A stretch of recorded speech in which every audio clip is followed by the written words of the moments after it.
అందుకనే ప్రభు అంటున్నాడు, అయ్యో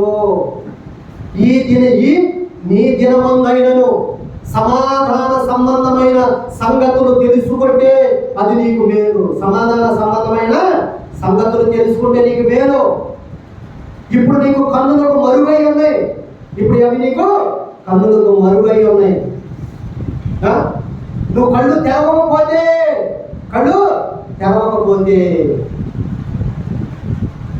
అప్పుడు నాకు అర్థం కాలేదండి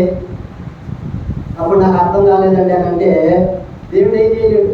నీకు అర్థం కాకపోతే నేనేం చేయను?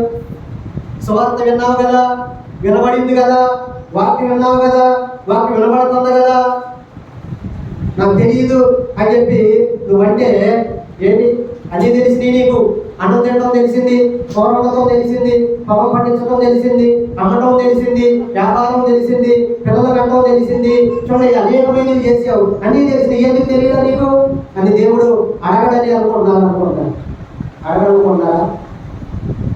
ఏమయ్యా, కళ్ళ ముందు ఎన్ని కనబడుతున్నాయి నీకు?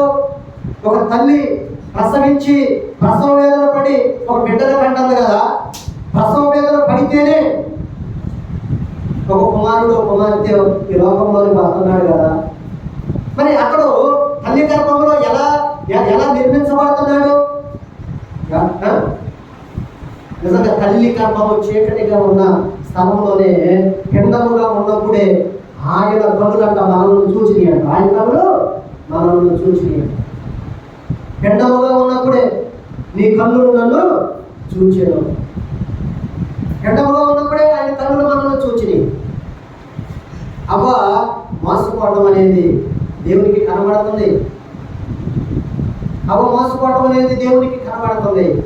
కానీ అయ్యో, నా పక్షముగా ఏమైనా మాట్లాడుతుందేమో, నేను ఆజ్ఞ ఇచ్చాను కదా, ఒక మాట చెప్పాను కదా, ఆ పండు తినొద్దన్నాను కదా, ఆ చెడ్డ పొలం ముట్టుకోవద్దాను కదా, చూడండి నేను చెప్పిన మాట గుర్తు పెట్టుకుంటుందేమో, నన్ను ముందు పెట్టుకుంటుందేమో అని అనుకుంటున్నాను.